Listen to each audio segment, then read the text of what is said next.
થરાદ તાલુકાના ભલાસરા ગામે ગ્રામ પંચાયત દ્વારા દબાણ હટાવવાના નામે સુરસુર્યું કરાયું હોવાની ચર્ચાએ જોર પકડ્યું।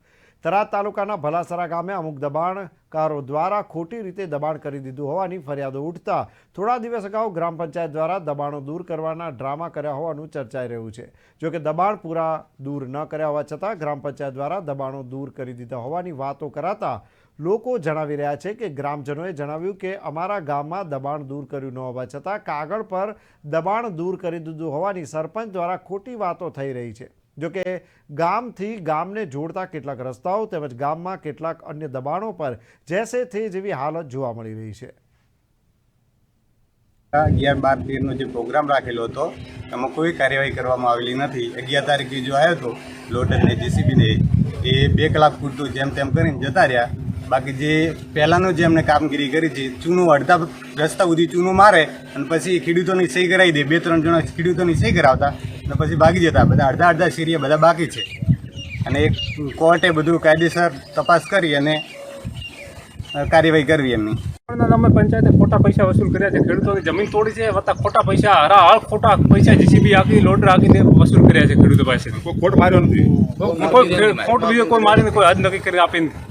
કેટલા પૈસા વસૂલે છે અમારે સાહેબ આ વાડના હોવાથી ₹72,000 અમારા પાસેથી વસૂલ કર્યા છે આ એક ખેતરના।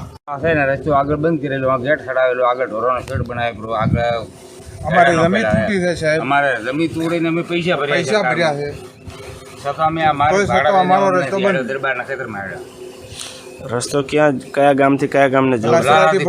રસ્તો શું હાલમાં શું સ્થિતિ છે? હાલમાં બંધ છે। બંધ પડ્યો। તમે આ બાબતે કોઈ રજૂઆત કરેલી? અમે વારંવાર અરજીઓ દીધી આલી, મામલદારમાં ટીડીઓમાં આલી, પ્રાંતમાં આલી, પંચાયતમાં આલી, શું થાય છે તો? કોઈ થતો નથી કાર્યવાહી, કોઈ થતી કોઈ કાર્યવાહી કોઈ છે નહીં। 3 દિવસનો ગામમાં દબાણ આવ્યો તો છતાં પણ કામગીરી લીધી નથી। 1 દિવસ કામ કરી જતા રહ્યા, 2 દિવસનું કામ બાકી મળી મતલબ 3 દિવસને બદલે એક જ દિવસ કામગીરી કરી? અડધો દિવસ જ કામ કર્યું। સરપંચે 3 દાડાનો પ્રોગ્રામ કર્યો છે, એ 3 પ્રોગ્રામ એક દાડા ખાલી સોમવારે પૂરતો જ કર્યો છે એને પ્રોગ્રામ કર્યો છે નહીં, અને ખોટો રેકોર્ડમાં વાવડે કે મેં 3 દાડાનો પ્રોગ્રામ કર્યો અને પ્રોગ્રામ કરીને ખોટા માર્ગોના કે થઈ ગયા છે, કોઈ માર્ગ કર્યો નથી। ચાલે શું આ લોકો દબાણ હટાવ્યું છે કઈ રીતે? કોઈ ખોટો કર્યો, કોઈ હટાવ્યું નથી, ખેડૂતોને ખોટા પૈસા ભરાય ઓકે, મતલબ દબાણ હટાવ્યું નથી હટાવ્યું। હાઈકોર્ટમાં બોલે છે કે મેં જોબો ખોલી નાખ્યો છે, મેં આમ કર્યો છે, મને વઢાડવાનો બાજુવાળાને કરી આવા જવાબો કોણ લખાવે? સરપંચ લખાવે છે।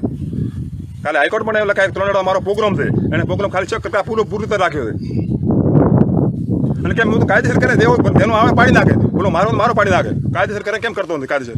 ડેલનકોટનો માર્ગ એ દબાણની કામગીરી ચાલુ હતી અને અહીં કોઈ દબાણ દૂર થયેલ નથી અને સરપંચે પોતાના કાગળિયાની દ્રષ્ટિએ દબાણ દૂર કરેલ છે અને કોઈ દબાણનું કાર્ય થયેલ નથી। અને બાજુમાં શ્રી પદ્માજીનું ગોળિયું પ્રાથમિક શાળા આવેલી છે, 1 થી 5 ધોરણના બાળકો અહીં ભણવા આવે છે, એમણે રસ્તામાં સાઈડ આપી હોય તો કોઈ જગ્યા આપેલ નથી, જગ્યા જ નથી અને દબાણની કોઈ કાર્યવાહી થયેલ નથી। અને સરકારશ્રીને નિવેદન છે કે અહીં સ્થળ ઉપર આવીને તપાસ કરે કે દબાણ દૂર થયું છે કે નહીં, સત્ય હકીકત ના પગલાં લે અને જો હું મારી રીતે ખોટો ઠરું કે દબાણ દૂર નથી થયેલ એવી રીતે તો મારા ઉપર કાયદેસરની કાર્યવાહી થાય। આજે મારે હટી નથી। 11 તારીખે 9મા મહિના મેં 11 તારીખથી 13 તારીખ સુધી ચાલુ હતી, પણ મેં 11 તારીખે ખાલી બપોરો કરે આવીને થોડું કર્યું, બીજો દી બાકી પડ્યો છે કોમ અને રસ્તા અમારે બધા હોડાઈ ગયા છે।